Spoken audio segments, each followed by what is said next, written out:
we are about to discuss an interesting topic, the perspectives on communication nowadays and by tomorrow.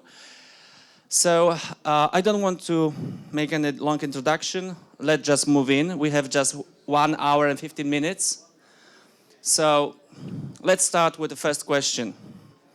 Would you let Elon Musk to mess around with your brain? No way. How about maybe let's start with Wiesław Bartkowski. I like my brain like it is, so no. Recently I talked with Joanna and she told me, that she might volunteer for this test. Definitely, because I'm a huge fan of brain-computer interfacing technology, and I think in the case of communication, it's a huge opportunity. So it's going to change definitely how the way we communicate with other people and with technology. So it's amazing, and I'm super excited about that. So you are not afraid of this drilling holes in your skull?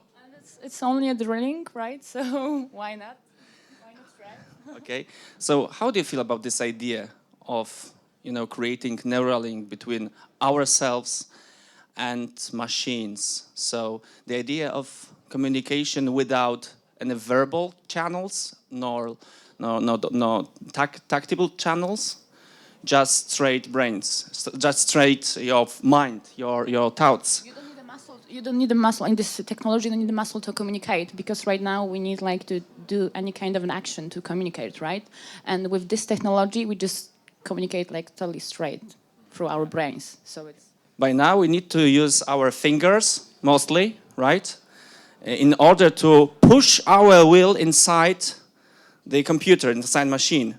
And now, but I think how it would be, sometimes I have real problems to control my thoughts. What guarantee I have that my thoughts wouldn't, perform by themselves some actions with the computer? So, Adam.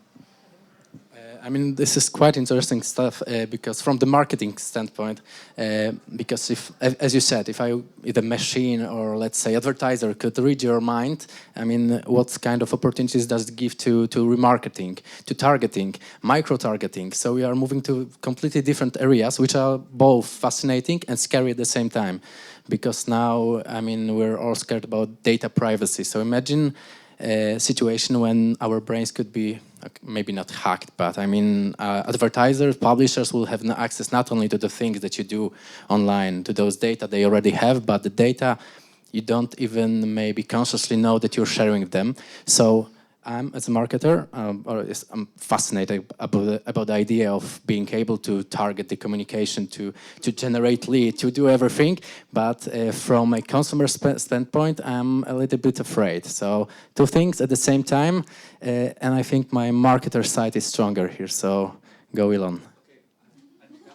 When it comes to me, I'm really afraid of it, because when I love IoT and all the things connected with small amounts of data and how we create them. But whenever I go to different fairs and talk to different innovators, always whenever there is a new device, new solution, there is something to protect our data, to protect us. So when it comes to Neuralink or the things that Elon Musk did, I believe that soon we will maybe hacked. So I'm really afraid of whether someone may influence our thoughts, not only by ads, marketing and all this stuff, but also just go deeply into our mind and our thoughts. So this is really risky. Okay, so this is something that already Adam told. Maybe I could ask Brigida, as she is also engineer of interaction between our mind and machines. Could you please clarify us what is the difference between this supposed declared Neuralink idea and good old-fashioned EEG? The EEG. So let's start from the beginning. So I'm the architecture of the human-computer interactions. I work with haptics and controllers. What we mentioned, Anya is almost right. Nevertheless, we have to mention that the neuro-linguistic manipulation or suggestions is happening already by your phone and cell phones, because neuro-linguistic is the size of your phone and the brightness of your phone, or even read messaging, you know, the information that you have a message. That's a neuro-linguistic coding and manipulation. About the EEG, I'm sorry. So the EEG is one of the neuropsychological, neuropsychophysical the types of the measurements when we see how the brain reacts to the physical measurements or the stimuli we have, either by hearing, vision, or touch, or smell, or any other kind, or mixed senses. And it's like hearing. It's wearing a cap with lots of electrodes attached to your head, and seeing how the electrical impulses are visibly changing through the stimuli. Well, to be honest, in my PhD, we have measured several different experiments, the responses to the tactile stimuli, and it's like listening the talk and communication in another room through the glass. So this is how accurate this measurement is. So if someone's still afraid or like panicking against, you know, the development of the new technology, it's still pretty baby steps, like on the early stage. According to like Gardner, it needs like 15 years to enter the main. Sorry, so we'll need another microphone. Is there another microphone there? There's one here. So okay. Why are you keeping it? I wanted to also exchange it with the seat. Oh, I have one more. Yeah, sorry. Okay, who's got one? Okay, so now we are talking about about what is terrifying with this technology, and what Brigida just said. It is still, you know, crawling. It is still a very poor one. So maybe Wiesław was another. No, you told me you are not an expert. You're an enthusiast. Yes, I'm not an expert. Maybe you have a comment of what. Yeah, but because we put it from the wrong angle, because this is not a discussion of better communication with the computer. That's I said I like my brain like it is, because this is about changing our brains. So this is not a one-way communication like in EEG. This is two-way of communication. And if you attach something like this to your brain, you change your brain in a way which is not reversible. So you have to choose. So this is you an want to important be like difference. you are actually, or you want to be something post-human, or I don't know what. So this is another discussion. So this is a discussion about human species, we say.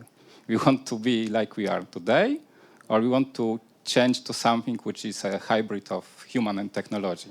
So I don't know. This is a hard answer. I don't want to be a hybrid of human and technology. Yeah. Other people Maybe the do only another choice way. the only choice we have is to be either hyper hybrid or transhuman, or become someone useless. You know, this is a tough perspective. Do you not afraid of being useless? I don't afraid at all. Actually, I am working to do a useless thing. So you can see a useless machine at demo table. So I like to do not usable thing at all, so not needed thing.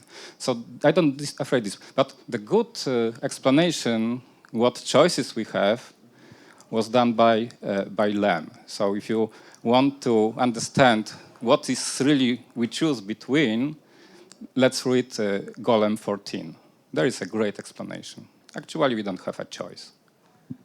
There's also an interesting question that doesn't get really asked in these discussions, and the question is, who can afford this? Or who will be able to afford this? Not me.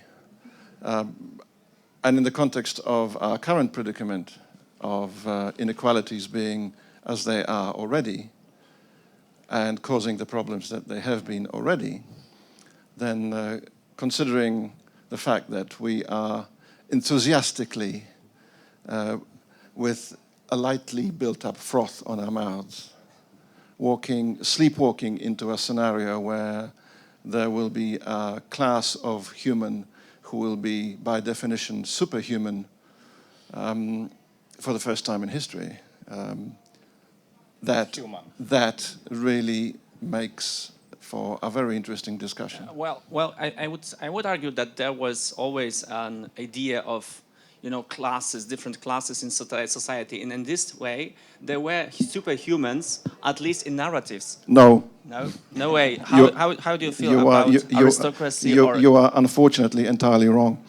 Let me hear your argument. The economic condition of wealthy people 1,000 years ago and the economic condition of wealthy people today is somewhere in the order of, somewhere along 3 orders of magnitude greater. Now, if we extrapolate this drilling thing, then we're not talking 3 orders of magnitude, but we're probably talking 30 orders of magnitude, because that's how technology works. In the olden days, the lord owned the farm, and the peasants worked the farm. They both ate the same thing that had been grown in the same place. We're talking about an altogether different situation.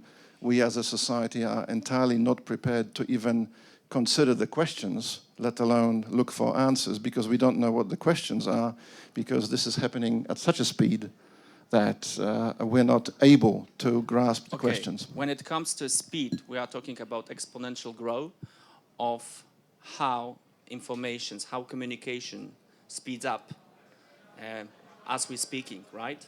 This is one of the factors. But I'd like to, you know, move away from the question about being transhuman and the existential aspects and political aspects of it, because our discussion concerns communication. So let's try to focus on this question, and I'd like to ask you whether you would like to profess or maybe consider professing dataism. How about dataism? Do you know what this idea is? Don't get me started on Homo Deus. Oh, I know. This is the most inspiring book I read in recent, you know, months. Homo Deus. Okay. I like the ending of the book. So, but the rest, you know. So the idea of dataism. So the concept that data are the ultimate value, and systems that proceeds and prolific data are source of the greatest value for us, at least as a provocative idea. Yeah, I have this idea. You need to define us. As people who communicate in once the I present exactly language. this idea at the first class of high school, but nobody understand me, so I quit. But today I think there is another story, because we are still embodied entities. So this is a story to be embodied or to be moved to another kind of substract. This is the story. Yes, if we believe that our consciousness is something analogical to language. Yes? What is consciousness? Yeah, so you know, this AI, strong AI project is based on presupposition that our consciousness is a way of software. Then implication could be that we can create an alternative system which is not based on our bodies, but it could be based on some other infrastructure. So that would be the implication of what you were just saying. So the consciousness, the idea of consciousness. But if you like to, why I ask about the dataism? Because this is, you know, the main context for discussion about communication nowadays. We live in times when every minute, every second, the scale of information is such enormously vast and much bigger than any time in the past. Yeah, we produce a lot of different waste. So, you know, all the planet is full of waste. Also information. That's category, I think. Okay. So you don't find the topic inspiring? at least. No. Of course, this is interesting to think about our brain. This is only the processing of information. This is one approach. The other approach, of course, what doesn't mean to be a human. So this is only processing of information. According to dataism, it is. Please, Anita. I have one thing in my mind when you talk about the dataism, that there is a completely different point that puts human into the center of communication. So on one side you have numbers, the data about how we behave, but on the other hand there is who we are, where there is a storytelling that shows how we live, and they say that the story sells. So where is the link between data and selling? Where is the link between data and human? So I think that this is the biggest challenge when it comes to communication, how to link those data. So not about positioning and personalization, but how to present technology when it comes to human and all the stuff and sources we have. Okay, so maybe let's move further with your personal definition of communication as we speak about the topic. According to your personal professional knowledge, how would you define the sole idea of communication nowadays? That's why I am not a scientist anymore, because I hate, definitions. I've never was good at it, so maybe someone else could try. I can try. It's going to be very short. I believe it's making impact, and with all those data we have around, with all those wonderful tools like programmatic, wonderful ways of targeting people via Facebook, Google, and so on, all those wonderful platforms, I think that there's one thing that it's getting through, at least when I talk to the clients we have in our agency, is even in B2B communication, the human is getting closer to the center. So like 5 years ago, we used to think about our target groups in like matters of, okay, we have age, we have the things they're interested in and so on. And right now we build personas. We try to understand what those people are actually passionate about. So for example, recently Daniel Kędzierski, he was pitching, showing his social media tool while constructing a Star Wars spaceship, because he knew that he is addressing people from like 25 years old and they are already like passionate about Star Wars. So he found a like common context on which he built his communication. So there are two things of this, I don't know, of this phenomenon. Data, which allows us to do wonderful things when it comes to targeting, but at the same time we have to remember the human is in the center, and even in those B2B contexts that hasn't used to be that humanized up to this point, now it changes. Let me just precise, sorry. You mean human in the center, you mean guessing the needs of receiver of your communication? Actually not guessing, but knowing and talking to the human. For example, with Dell, we've conducted several of interviews during industry conferences, just trying to learn what kind of problems do those people have with implementation of cloud computing. So it wasn't just reading articles from Gartner, IDC, and so on, and trying to figure out how to address them, but no. They went, asked the people, what kind of problems do you have?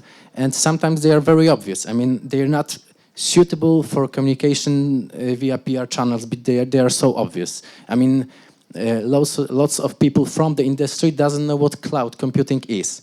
So knowing this allows you to communicate maybe not in this very glorious way, but very down to earth and addressing those needs. So, I mean, this is the big change I see in the communication of our clients. And another thing is integrated communication. So we're not only thinking about PR, social media, digital content marketing, experiential marketing, events, and so on. We integrate all those things just to be around the consumer, people want to get to with our communication and make an impact. It's very easy and very common to get lost in the engineering aspects of communication. But those are really the simple aspects of communication. The somewhat more complex is the nature of the interaction that takes place. And it just reminds me of a wonderful professor of communication who unfortunately is no longer with us, a fellow by the name of Osmo Vio. I don't know if you've come across him, he's a Finnish guy. And some time ago he formulated 11 laws of communication, and they were meant as a bit of a tongue-in-cheek sort of a joke. And the first law says communication fails except by accident. And the second law says the more communication there is, the more it is likely to fail. And the third law says if you think your communication has succeeded, there has been a misunderstanding. You can see where this is going. We get stuck in considering the means and ways of what it is that we do, and we get excited about those means and ways and what do they cost and where do they come from. And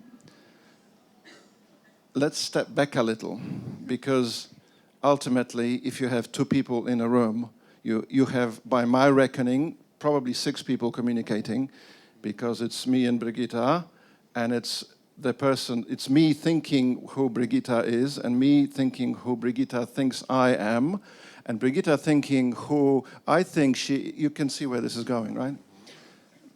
Communication, to me, is the single most complex activity known to human. Maybe if I could just add something in a little bit of the opposition of what Adam just said, because I'm coming also from your point of view, but I've been a little bit overwhelmed by this personalized design and a way of thinking, how to create applications for human-centered design. And for many years, and I've been giving the workshops and classes and so on, teaching students of how to think by, like, in the engineering way. It means like solve the problem, do not create a toy. Like in terms of the applicability of your new developments, absolutely. So from my perspective and of what is my experience, communication is a tool or is a process that must end up in a decision. So what I mean by that, infinitely you have to make a decision.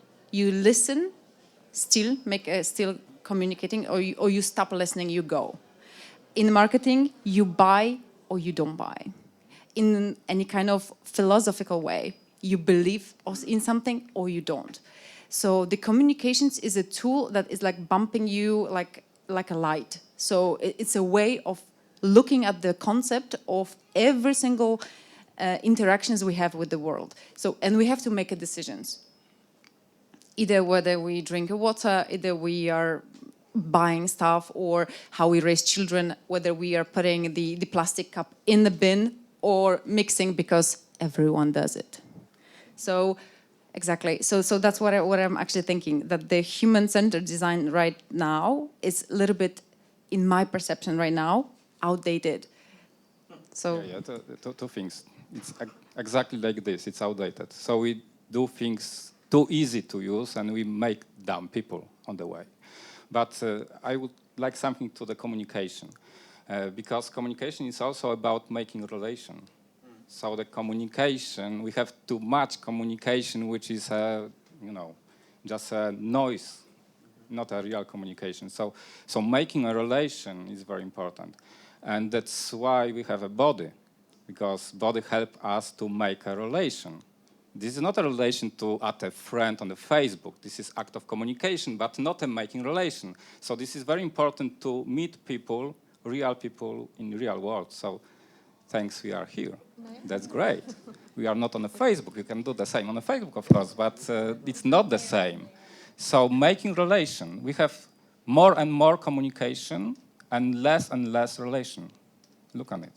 So we are not team human, like Rashkov said. So this is the solution. We have to make teams of human, not teams of, bots on the web, or, So this is very important, to meet other human and to add something to the marketing thing and communication. Yes, I recommend to read a book, Zubov, Surveillance Capitalism. Okay. If you read, you will change. One more thing, because when you think about this traditional model of communication, we have sender and receiver, and between this, there is a chaos, these noises that sometimes not allow us to properly communicate. But exactly what you said, when it comes to communication, 7% are only words, 55% is body language. The rest is how we speak, our intonation, how we pronounce even our words. So this is the key, I think, when it comes to showing and educating about products and services. So I like very much your answer. I mean, Adam, when you told that communication is making an impact. Even with this old-fashioned, tuned idea of human-centered design and about guessing or knowing or stating needs of receiver or create, and this is exactly, and this is why I just want to address your utterance about with the question whether technologies not only affect but they may also enhance, but on the other hand they can distort, right?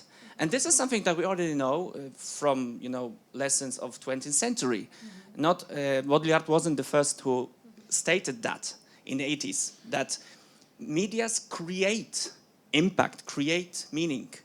And this meaning is sometimes something completely different than the intention. And people can use this fact as a factor. In fact, earlier it was stated by McLuhan. And this story goes far beyond, these classics. And Joanna told about enhancing. Maybe we get back to post-truth in a while. I just want to ask you, what do you mean by enhancing the communication? I mean, we have like a new channels to communicate, new technology that give us they give us an access to reach all of people. So this is how I describe. I give you some examples, like Google is about to present real-time translator. Right? Isn't it already there? Maybe It's already happening, for right? English. For English. And Chinese as well. Yeah. Chinese, no, I think it's been there for a while now. Yeah. Am I right? So, Amazon is talking about pet Translation. Okay. Awesome. From you, I heard about plant Oh yeah, thank you. Yeah, because I'm super excited about the fact that we could in the future somehow communicate with the plants, with the things around us, with the physical objects, right? So, and that's really exciting because it's a new way of communication, right? So, how it will influence us and how it will influence like the... Just one, I mean, I'm just nodding because actually you said that you're somehow opposite to me. I mean, it's no offense taken, of course, but I believe that we were talking about different layers of communication. I'm not Lem, and I'm not working in an educational industry. I'm working in marketing agency, so my perspective is strictly marketing. And in this matter, I'm fascinated about data, fascinated about new ways of reaching out to other people, and at the same time I'm fascinated about the things that creative coding is doing. And you told that you're doing stuff that is not useful, or it's not meant to be useful, although it's very, very, very extremely inspiring. I recommend visiting the booth from marketing perspective. And I'm getting back to my point. I mean, loads of stuff that you're doing there, I mean, they're easily applicable to the world of marketing, experiential marketing. That is the whole... it's very inspiring from my perspective. This is why, I mean, I allow myself to not hear, and I agree with both of you, and still keeping my own perspective. I was thinking about what you, Jasia, said, that communication helps us to communicate. And partially this is true, but when it comes to different quarrels, different problems in simply a relationship or friendship, or sometimes even with clients, whenever there is just email or message, this is the easiest way to have some fights, yeah? So, and that's why there's this emoji, yeah? This smiley facing and gifts that help us, to expand. Yeah. International language. Yeah, so I think that we need communication, and this is, we cannot come back to the time that we were a couple of years ago, but I believe that communication needs something more. That's why I believe in events. That's why I believe that sometimes people may talk via different tools, but they later need to see each other and discuss, because nothing. I don't believe that the technology can replace human contact. Simply. Sorry. Let other people hear you. Yeah, sure. It's not about replacing, but it's giving like new possibilities to communicate. So it's amazing because, for example, I collaborate with the people globally, and if I'm doing that through the internet, right? So I have an access to everything. I have an access to everyone. So it's amazing, right? I can communicate anytime, anywhere I am. So it's give me a lot of possibilities. Yeah, but you still, I believe, agree that without personal contact, this way of communication is somehow maybe not distorted, but in some extent limited, right? It is limited. And therefore the fights or the misunderstandings. It is limited, but well, I don't know what to say. Interested in Sorry? That's why I'm interested in VR. So how VR. VR can later help us, so we can simply join the room when there will be someone sitting, and we can simply discuss all the things and see the body movement. Okay, but will that be any close to body and face-to-face relation? That's interesting. That's a question for especially for Brigitte. So I feel like I've been called to the answer to the question. Yes. Yes, it will be. Yes, it will be.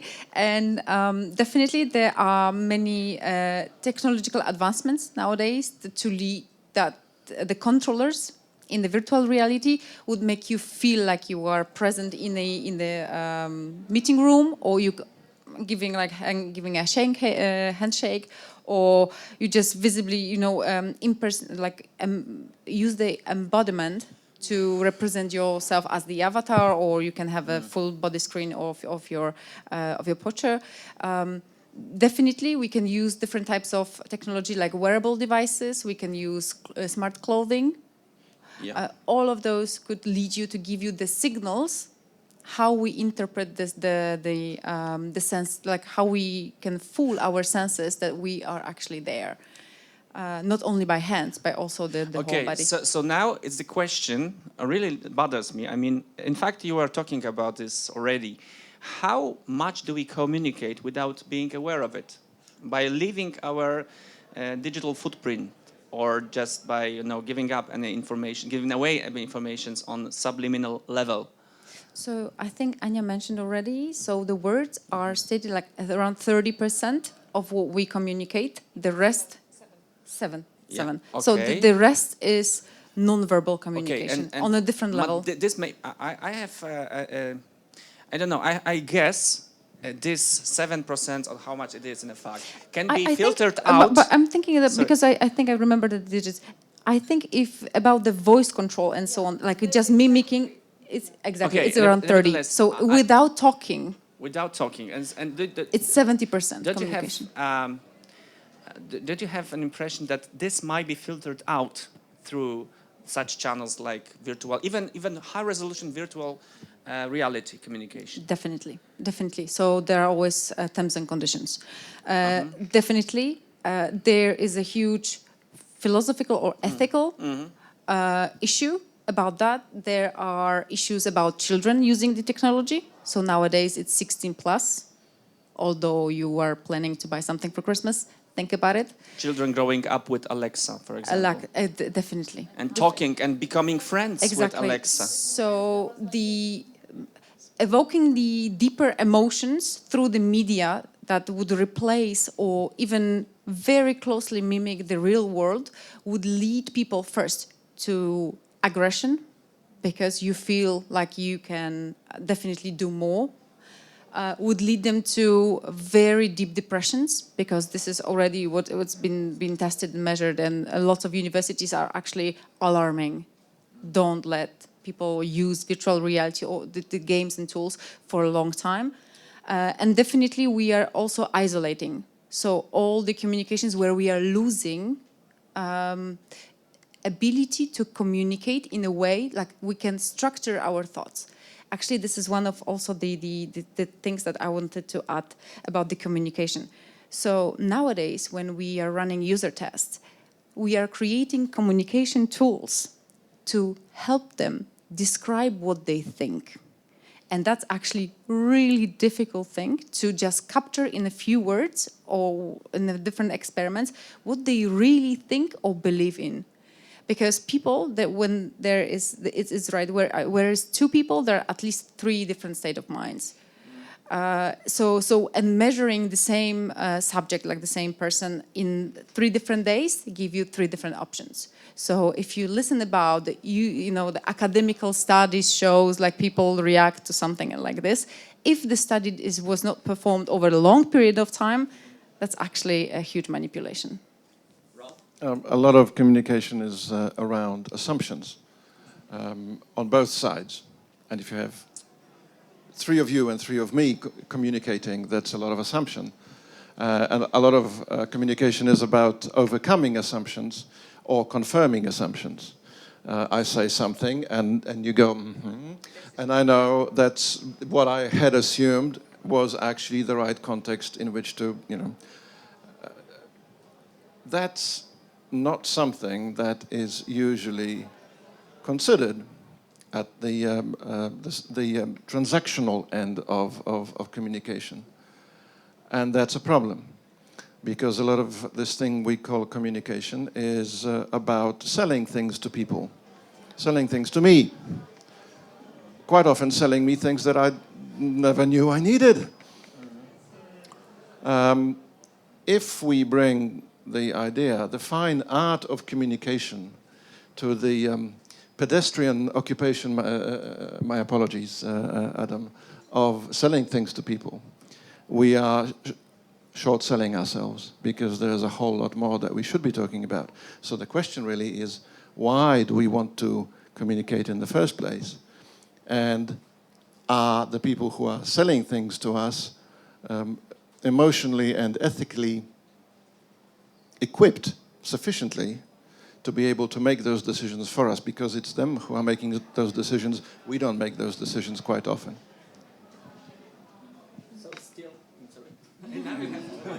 So still communication as making an impact, right? And using digital. Not communicate. You cannot not communicate. You cannot not affect anyone without. So okay. So let's stick to this perspective. When in fact that Adam pinpointed before, that companies selling us things are using enormous vast of tools that trace our behaviors. We call it big data, right? And can predict our choices. So this is something that is called sometimes digital footprint. And maybe some of you could explain the difference between digital footprint and digital twin. What is the difference? Because I feel like I'm having a twin brother in the web, constructed from all the traces I left behind. I can give you my... Okay. So now, Brigitte. Adam knows maybe best. Can I add something to what you said before I okay, go then to this? we get back to digital. Yeah, because you said about fooling our senses, but why we have to do it? For what? Yeah. Exactly. So, yeah, it seems to me like technology answer the problem, but what is a problem? Technology answer the need, but what is the need? So we don't ask these crucial questions. So yeah, so the same about this digital identity. So this is about the power, because if somebody who collect our digital footprint know about us more than we are about ourselves, this is not balance of powers, because this is our data and we have no access to this, shadow text, I will say, which is on the other side, which is not accessible to us. So why we can't know this? If they know something about me, which can change my life for better or for worse, why I don't have access to my data? Yeah, this sounds like it could start a revolution someday. For sure, shortly. Well, Digital twin.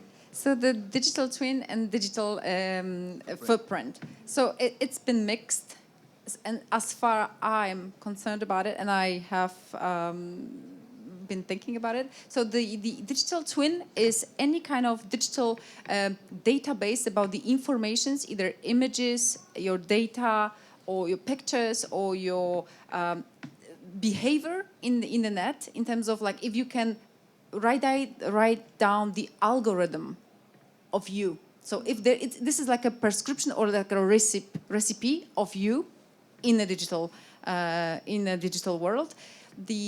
Your digital footprint, though, is what we put inside this equation. So this is all the track what you have been doing online, or what you have purchased, or what you have read today, which you clicked like, or what's your response time, or how much time you spend on the internet, or touching your phone, and so on. Okay. For me, this is something like similar to your definition, but digital twin is something that we usually consciously create. So this is something we consciously put online. So we forced others, we create our image so they can know that we are, let's say, we create that we are here, that we are, let's say, experts in communication, that we are traveling, reading, and so on. So this is something we want to think others about us. While footprint is something that who we really are. So what we are really interested in, how often we look at our phones, you know, what do we click, and so on. I think you were talking about avatar. In fact, avatar. Yeah, I know this is, just a mix-up because people are using these words differently. Just want to give the people right here just a small glimpse how it might be interpreted, because I found to my surprise information that digital twin can be also called a virtual or database that reflects and maps the physical structures, even when it not comes to any human being. So when it refers to idea of Internet of Things. So I just want from you to hear your answers, because this is how ideas are being negotiated. So Adam, digital. Just at the beginning, I said that this data, all the data is gathered about us. It's quite scary, of course. And actually, I mean, there are more and more people thinking that blockchain technology might be an answer too. So you own the I mean, in probably maybe 20 years, maybe never, but you'll be able to, I mean, use your own data. I mean, you're laughing, or? This is interesting. Why do you laugh? You don't believe in Every time I laugh when I hear this, blockchain make me laugh. So. Okay. I mean, it's because it's so fun. no, blockchain is the panacea for everything. I mean, it's the medicine of our time. If yeah.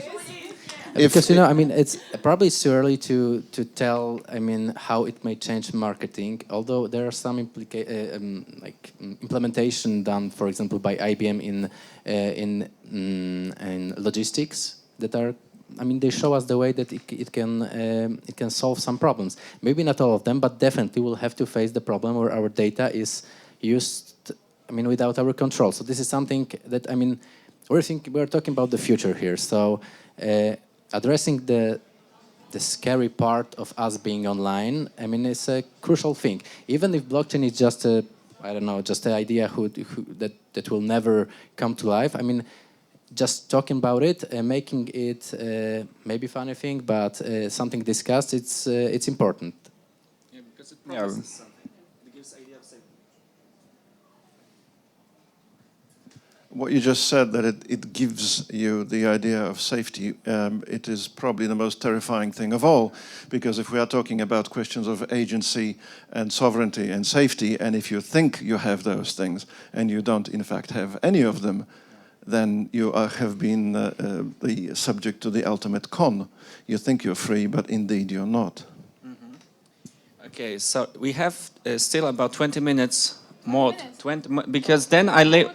Okay, so now Joanna, then I will really ask some of you, to prepare comments or questions for digital footprint. Okay, I will, but I need to find this. Yeah, it's here because I would like add between like a digital carbon footprint, because we are talking so much about the data, but we are not talking about the carbon footprint that the data left behind. So it's really important to talk about the responsibility and how amount of the data we produce every day, and what kind of a digital carbon footprint it left behind. So yeah, that's what I would like to add. Because we're talking a lot about the data, but what about the responsibility of the data we produce? Who owns the data? Where the data is stored, right? So yeah, it's also a really important topic. A quick footnote on that. My good friend Kasia Szymilewicz, I don't know if you guys come across her. The Panopticon Foundation, look it up, because they are the people who are doing really amazing work in that space in this country and across Europe. Okay, Anita. I think that when it comes to data, there's one risky thing. So who owns data has the power, you know? Yes. So I think that this is the most... You know what they say, the data is a new oil right now, right? You own the data, you have a power. Yeah, exactly. So I think that this is the riskiest part. So that's why Kasia Szymilewicz is what she's doing. So she's making us conscious what type of data we have and how we control our data. Well, let me understand. Power, let me help that. something. Yeah. So how it relates you can to communication? Own the data. Maybe you have a power, but you don't have a power to change my decision if I quit. So still, if you don't own my body, I have some, freedom, but it can change shortly also. Yeah. At least if you don't have my digital body. I mean, you cannot control, any important information that affects my life, online, and both if online the and map offline. becomes the territory, what happens then?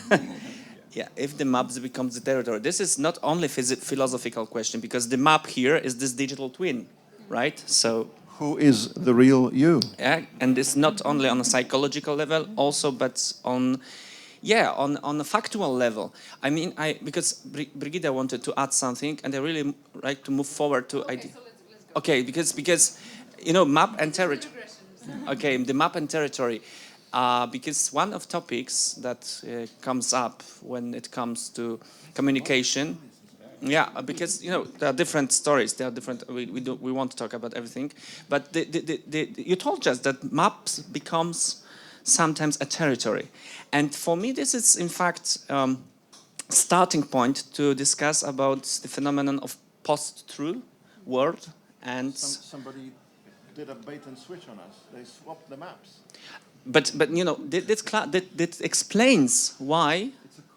Yeah, but I mean, this explains why these so-called fake news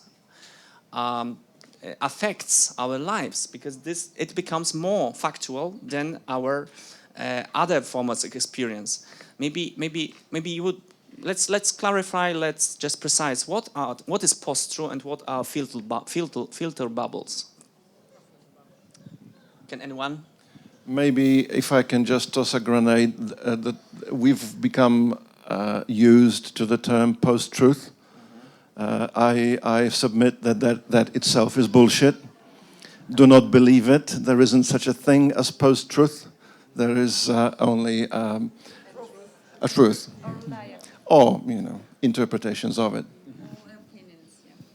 Yeah, so for me it's the same. So I don't believe something like post-truth, because I believe that there is a truth or something is lying. So I think that when it comes to fake news and all the stuff, this comes from the thing that we believe that something that is written, there is no point of lying. And we as a people, as a human, usually trust the news. And this is how, from anthropological and sociological it starts, So we believe that something, what is written, it should be true. So we start to believe in it. And when there is lots of information, so whenever there is lots about it, we start to believe, okay, so if so many people wrote about it, this must be truth, because we try to validate, try find whether this is really happening. And this is a problem, because someone may use it and manipulate simply by us. Yeah, but again, we came to the relation, because post-truth is possible, or even if this exists, but this kind of lying is possible if we lost relation with other people. So if you have strong relation with some authority, you have a good source of influence. Yeah, but so This is everything about influence. So if you have noise and you are connected to the noise, you have noise, I you know. fully agree with you. So if you are more connected to the digital space, less to the people, we have more of these things. But my thought is that so-called post-truth or fake news, which are different phenomena, are being produced by technology, obviously. They are product of technology. They are product of how, for example, social media works. And you name it. I mean, when telling that if we lose connection to one another in this spatial embodied dimension, What the technology is actually doing. and this is why technology separates us from each other and creates this distortion. So this is also, you know, what we call filter bubbles. So we have different sources, we have different aspects, we see different images. And my question is, when we agree on that, whether, sorry, this is not the slide. It's important. this is slide to have yeah. now. The question that came to me recently, you know, when you think about deep fakes, so these very suggestive images that are, you know, inherently false, right? And when you think that technology can create very seductive image of a non-existent reality, not only deepfakes, not only, you know, AI, artificial faces, but also ray tracing. You know, 90% of IKEA catalogs are just, you know, are just created by computers. So let us think, yeah. Yeah. Although, yes, communication is about making an impact, but let us, maybe our children, therefore, just stop believing image. They will treat, no, really. Like there's a huge trend that's showing that there's a growing need of validating what kind of data we're seeing, data, images, videos we're seeing online. So we can do it with blockchain. Blockchain is an answer here, right? Definitely. But still, they are not believe what they are seeing online. So I think it's crucial to educate them about their critical thinking, what they are seeing online, and is it true? Is it? I think and education is a key here, right? Old-fashioned. Old-fashioned, okay. I like old-fashioned, I think being it's conservative. an old-fashioned way of it's always like a never-ending fight between facts and opinions. And the way how we understand and are able to distinguish the difference between those facts and opinions is our intelligence. Is there a And fact that's or an opinion? an opinion. No, this is actually, I'm not gonna go into the deep discussion into that. That's actually is the difference between the science. Yeah, you have to and believe in religion science. Yes, and but you have to believe in exactly. science first. But you have flat earthers, you have anti-vaccinators, you have people who refuse to believe in science. Whatever we consider as a fake news or deep fake news and so on, those sometimes are opinions of people that they have absolutely different mindset than ours. So and you try to use the same technology, but they are using the same technology. Exactly. So something which try to think about today. Have you met a person today or spoke to a person which you really think it's crazy? Yeah. Or like saying something that you absolutely disagree with? So this is exactly the viewpoint. That's why we are sharing, and also when we are managing the fight between opinions and losing the facts, especially what is the most dangerous thing is that changing the social communication through media, for example, the news, that are not based anymore on the facts, but are on opinions. And the leading, let's say, the personalities and experts that are coming into the televisions just to say whatever it is on their minds, it's never based on facts. It's always the opinion. So think about it whenever we are making any decisions or choices in the end of this channel of the communication. So that is always based on something what someone is believing. It doesn't mean that he's lying, because if someone believes in something which is not true, it's very strongly consistent to that, let's say the way of thinking, it's not lying.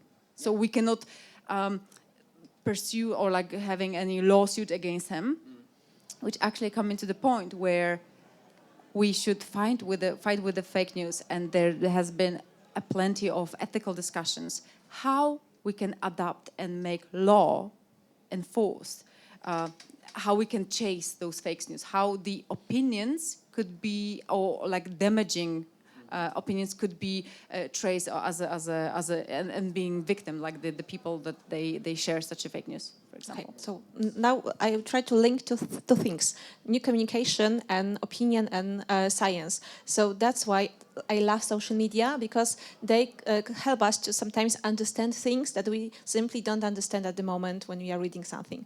And that's why social media produce, I would say even, role models, experts, influencers, so others can explain us sometimes how does different things work. So on one hand, this is why we need those social media to try to understand how those things work. But on the other hand, we have to trust only those who are really trustworthy.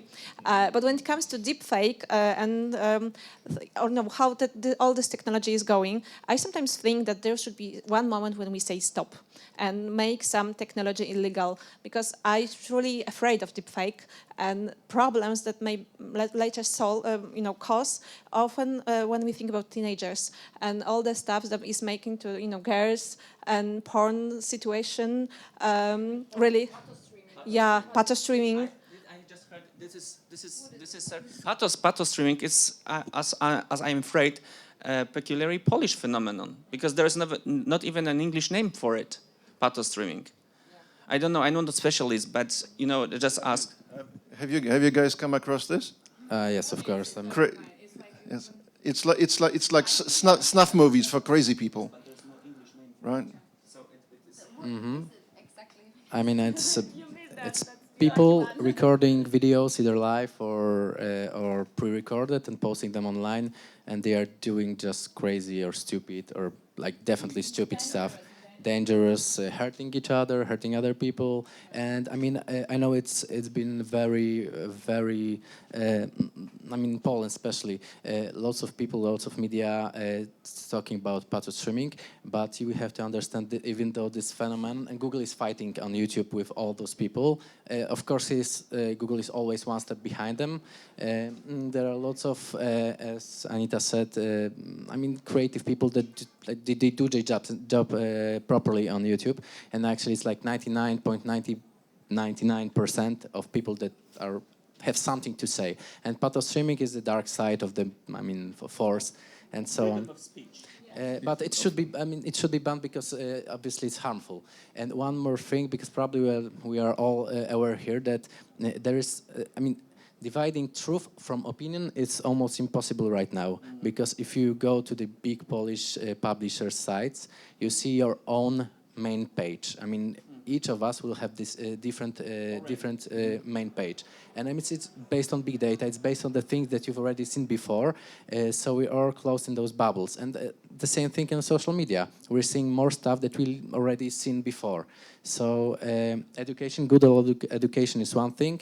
The other thing is probably making law, forcing platforms and all these publishers to to show us the full variety of news. But it's not only online. I mean, we all watch TVP news against Polsat and TVN. The same news are shown from different perspectives, reinterpret. So I mean, right now I believe it's almost impossible to tell the fact from the opinion, and it's going to get probably even worse because we're sitting here and we are well educated and so on. But if we go 20 kilometers from Warsaw, I mean, it's completely different.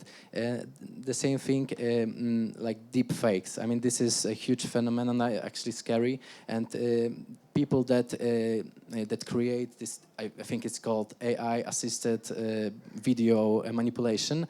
They already, while creating those artificial intelligence solutions, they're already creating solutions that are meant to spot the deep fakes online, and they will always be one step ahead, behind the cyber criminals, of course. But I mean, this is the way the digital is going, and probably law may be the only way to fight against it.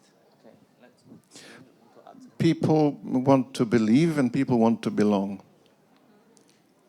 And those are fairly basic needs that we've always had, and we will have them for as long as we have our brains and our bodies. May I submit that the responsibility of us as various types of communicators is to actually keep that in mind and to see which way we are actually enabling these people to believe and to belong, because there are good people, there are evil people, and in the middle there are people who are willing to be manipulated. Yeah, the same about making the communication with technology, because this is also important part. So making interaction with technology. So we tend too much to mimic the human behavior in the technology, because this is the wrong way if we go to make a kind of another human, but in different substract. We don't need another human. We have a lot of human around us, so we have partner around us. We don't need a technology as a partner. We need maybe smart tools which help us to enhance our possibilities to be in a world in more rich way or understand more things. But we need intelligent tool, not a partner. Okay. So this is very important. So this is important distinction. So we do not expect machines being a partner or substitute of a person, which in fact is happening in many ways. Yeah, because we think easy to use. Okay, so let's do a human-like technology. That will be easy because this is easy to sell, communicate with other people. So this is really wrong direction. Yeah, wrong, but it's easy to sell. As probably Adam would agree. Because it's difficult. It's difficult to imagine something that is not there. So we create something that is like something that is there. It's the lazy way out. Like a perfect lover, right? Yeah, but this is the idea that stands behind chatbots. Yeah, so you write on the messenger, and there's a chatbot that responds like a typical human, and this is why. In fact, many times there's a human who is hiding behind the chatbot. It is called Wizard of Oz, and we don't know. Sorry for interrupting, but this is important. Yeah. Yes, but lots of companies, tech companies promote themselves that technology can imitate human. So on one hand, you said that no, it shouldn't go that way. But on the other hand, this is exactly how this is going. So how should we behave here? But it has been demonstrated that. Thank you. It has been demonstrated that people, for example, people in old folks' homes in Japan, say, right, they relate to very, very simple robots that kind of look like a doll, that don't look anything like a human. They form relations with these electronic objects. They don't need to look like that sexy thing of that. You mean that one? The machine. That one. They don't need to look anything like that. And that one. And they shouldn't. But that's like Sophia. So the argument really is, where do we draw the line? And the uncanny valley, we're waist deep in the uncanny valley already. How do we stop this thing? The idea of uncanny valley, where this is the spot below the line where machines are too closely akin to human, but still different. So, like Sophia, I don't find her very. But when you work with scientists, you can see the spark in their eyes when they see that the machine, the robot, behaves like a human, and they say, "Wow, I'm so happy that I create a machine that behaves like a human." So I think that there is a really huge problem when to say stop. When there's enough. Maybe let's last thing. Okay. Yeah, but I think there's a lack of research in the case of technology, because no one asks the end customer, how actually they want to interact with the bots, how actually they want to interact with the technology, right? Is it going to be human-like, or is it more be like robotic? So where is the research in this case, right? Yeah, but this is a human-centered question. It's not the wrong question. So you can't ask people what they want because they don't know. This is a different question. You have to give them. Yeah, but no. The problem is that this is totally wrong to go in this direction of partnership with the technology. Just like this, I don't tell about forms looking like a human. It's about artificial intelligence. What kind of relation will you have with artificial intelligence? It's not to be a human form. This is kind of relation which is caused by the behavior of this thing. So this behavior should be human-like. Yeah, this is a good example. Or this behavior should be tool-like. So if we go in the direction of tool, what Kasparov said, even you know the story of Garry Kasparov. But on the end, he say the best is the good human and good machine. This is the best connection. So, but a machine as a tool. So if we dig a hole in the ground, we use machine to power our muscle. We can power our intelligence by enhancing our intelligence, but we don't need for that to merge this with our brain. We can do it other way, as a smart tool, like a magnifier. But if you attach something directly to your brain, you change everything forever. Well, maybe just one or two sentences in the end. So it's maybe because the technology is not considered as influential as, for example, medicines. So for medicine, we have trials. So we have the period of 50 years before the new medicine is implemented and is allowed on the markets. So Can maybe we should think about it. Tell about what GPS is doing to our brains. This is really scary. Yes. Yeah. So the radio. A lot. Not Radio making race. a stupid an orientation. This is much more. It's about personality, long-term memory, many things. Absolutely, absolutely. Do you remember another phone number other than yours? Yeah, my mom. Mother's. Don't remember mine. No changing since 15 years, yeah. But exactly, this is what we have a problem with nowadays. Of my colleagues from my childhood, not right now. But you're weird. No, I mean, maybe at the end, because we have just about 15 minutes. I know maybe there are, because it's about, 80 people in here. Maybe some of you have questions or remarks, because we have still about 10 minutes. Pick a fight, go on. Yeah, because we missed a lot of points. I thought we will be talking about Internet of Things. Voice interface. Yes, voice and so on, but or Internet of Everything. Yeah. Because what's the difference, for example, between that? Yeah, I mean, for example, what types of sensors are possible virtually? Yeah.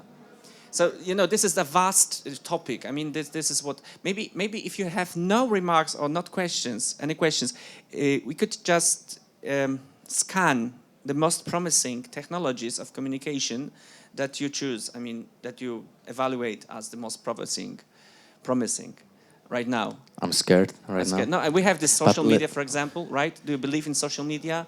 Is it a promising tool for the future? For me, it's just a tool. It's like PR and so on. So promising, I don't know, because it changes.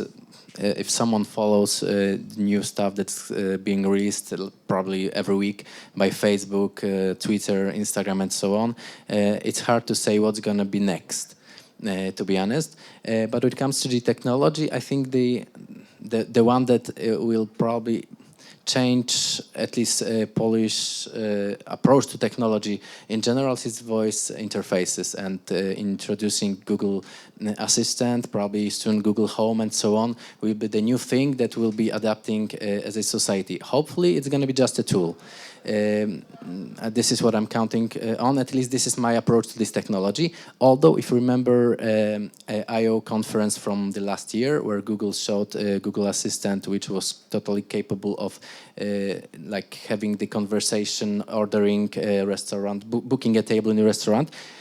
It was scary for people who watched it. You didn't have to have a robot behind it. Yes, and you didn't have to have any kind of humanized machine. It was just a voice being able to have a conversation. Hmm. So this is so this is the thing where we're gonna draw the line, where it's gonna be scary. And when it comes to artificial intelligence, there, I mean, like for example, when it comes to automotive, people and companies and regulatory bodies actually they are thinking how to make laws that will somehow regulate these vehicles, because when artificial intelligence is deciding whether to hit someone on the sidewalk or hit a tree, who are going to be one to blame? I mean, this is the things that will be important in like upcoming future, the nearest future. Okay, so we have voice user interfaces and artificial intelligence, whatever that means. I mean, chatbots, right? How about, I don't know, augmented reality, for example?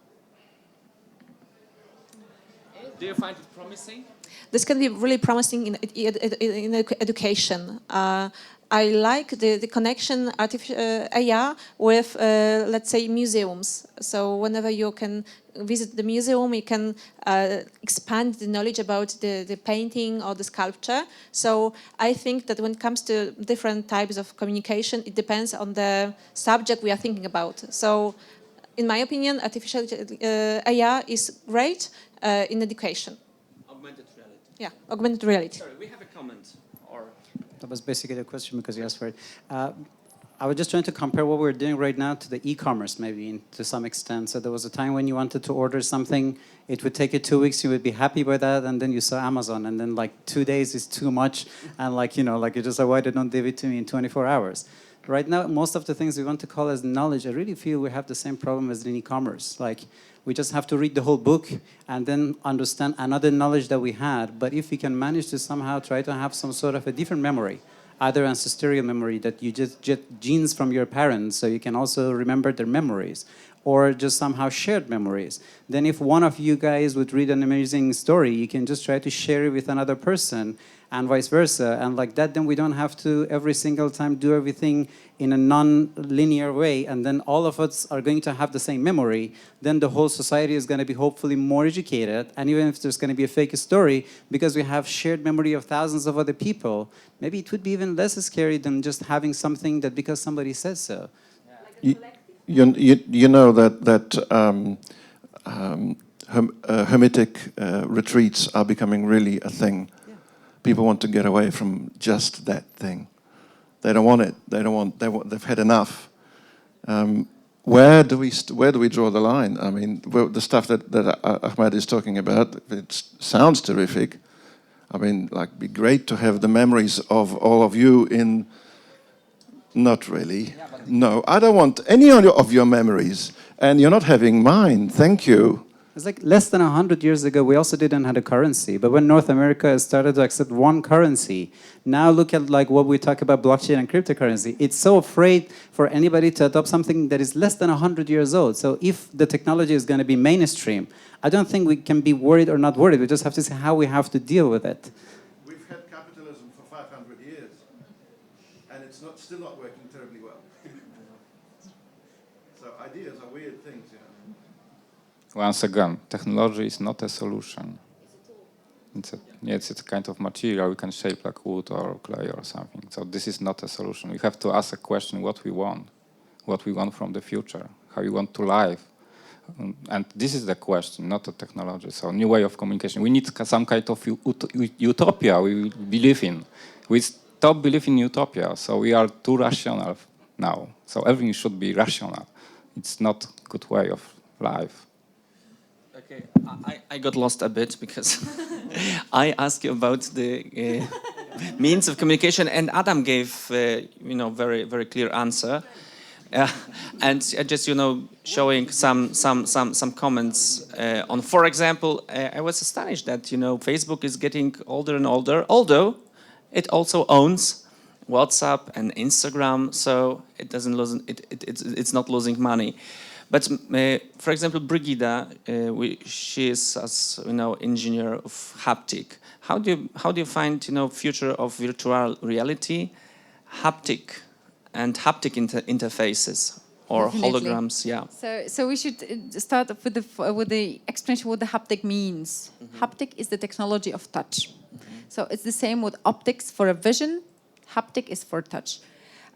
So definitely. So what's my view on the virtual reality and this way of communication? Well, it seems like virtual reality is merging with a augmented reality in a way to create something in the middle, which is called already mixed reality. We know from the psychological study that I mentioned before that the virtual reality and the isolation of that medium creates unwanted behavior. And we are unable to control people, and it's more toxically affecting users rather than what we wanted. So there are different types of technologies that they are merging now into mixed reality. So you can be isolated when you want to for a short period of time, but most of the time you are like in the augmented reality situation where we can see the holograms of augmented things in the space around us. So that's why I'm thinking that virtual reality is not a thing. It will be dying slowly with millennials that are so hooked up into gaming.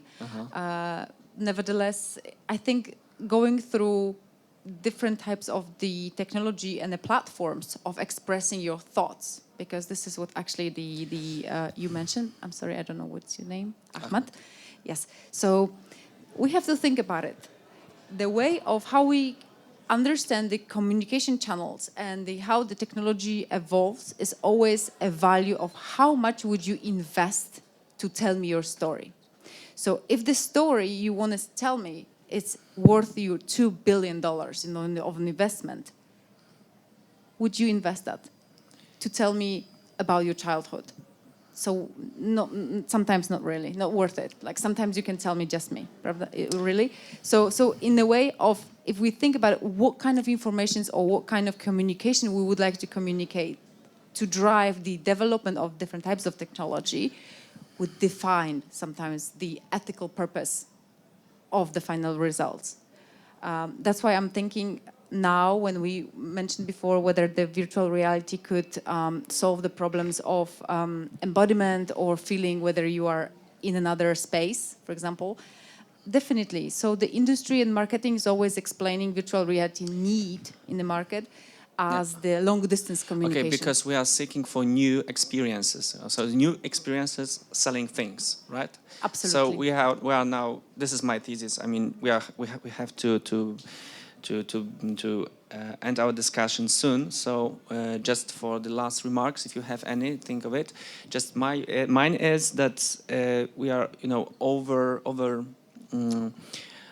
overwhelmed with visual and visual interactions, visual impulses, and therefore we instinctively are drawing our attention toward new forms of experience, like haptics, like tactile. Definitely, yeah. definitely.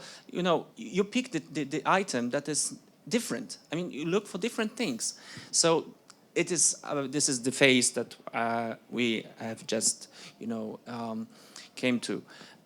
In selling things, in experiencing things, maybe the offline experiences and the ability to create relations instead of communication through technology is the next big step. So this is a new loop in the marketing as well, in the Internet of Things. It's a loop of experience design rather than user-centered design.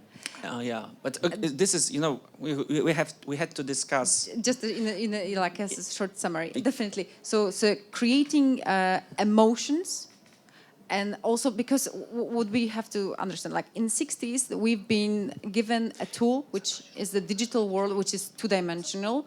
It's a screen, it's a keyboard and a mouse. So, and that's not enough. If we are thinking about the e-commerce and selling more and more and raising the experience, visual stimuli is not enough, because we've been tracked down every possible marketing, red colors, flagging, the layout and everything. Exactly. So, and people still want to go to the shop and touch or smell or like feel the evoke these some kind of experience and emotions. That's why the technology as haptics, for example, brings you the tactile stimuli into the digital world. So we are creating a technology that would allows you to feel the buttons, the sliders, the textures of a clothes into two-dimensional world first in the world, or in augmented reality when you have a three-dimensional, for example, shoes, clothes, your couch or car interior design. Okay, so I'm sorry to, I'm sorry I have to cut our discussion at this point. I have a feeling we could have been talking much longer. For now, there is a time for so-called announcements. So let us meet everyone in a few minutes outside. And then in 15 minutes, in this very room, Joanna, Joanna will have a very interesting workshop with her Futuro cards. Can you please tell us more about it? So Futuro is a methodology that democratizes knowledge about the technology, but in a way we use it as a tool to solve the biggest challenges that sustainable development bring to us. So you're all welcome here to join me at the workshop, and I will be more than happy to share the knowledge with you with the Futuro. In 15 minutes, so 7 sharp. Thank you everyone for coming, for taking part in this discussion. Sorry for the timing. Sorry for this interrupting your holiday, and see you in next month on another Future Trends Roundtable. Thank you for presence and for not leaving the room. Have a nice evening.